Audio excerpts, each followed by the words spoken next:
घोटकी छहनि सालनि खां जबरी बंदि कयल पघारुनि जी बहाली लाइ घोटकी म्यूनिसिपल मुलाज़िमनि पारां अॼु 19 ॾींहं बि औरंगज़ेब चन्ना, लुत्फ़ लांघा, सोराब कलवड़,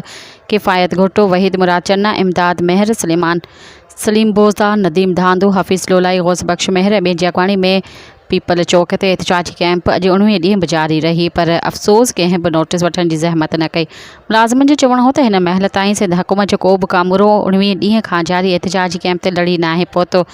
एहतिजाजी कैंप ते वेठल मुलाज़िमनि जो वधीक चवणु हो त जमहूरियत जे दावेदार ऐं रोटी कपिड़ा और मकान जंहिं पार्टी जो मंशूर आहे उहे अॼु किथे आहिनि। शहीद राणी जो फर्ज़न chairman People's Party Bilawal Bhutto Zardari गुज़िरियल 17 सालनि खां सिंध मथां हुकूमत करे रहियो आहे, पर उन बावजूदि घोटकी जेको कराची खां पोइ ॿिए नंबर ते टैक्स ॾींदड़ ज़िलो आहे, उन ज़िले घोटकी जे मक़ामी माण्हुनि सां मक़ामी इदारे घोटकी म्यूनिसिपल कमेटी मां जबरी तौर ते पीपल्स पार्टी जे नुमाइंदनि गुज़िरियल 6 सालनि खां पघारूं जबरी बंदि करे छॾियूं आहिनि। एहतिजाजी कैंप ते वेठल मुलाज़िमनि पारां chairman People's Party Bilawal Bhutto Zardari, वली वज़ीर मुराद अली शाह, बल्दियाती वज़ीर Nasir Shah, secretary local government ऐं chairman municipal committee Ghotki Asif Razzaq Dharejo Khan फौरी नोटिस वठण ऐं 6 सालनि खां जबरी बंदि कयल पघारूं जारी करण जो मुतालबो कयो। एहतिजाजी कैंप ते वेठल मुलाज़िमनि वधीक चेतावनी ॾींदे चयो त जेकॾहिं जबरी बंदि कयल पघारूं जारी न कई वेयूं त एहतिजाज जो दाइरो वधायो वेंदो।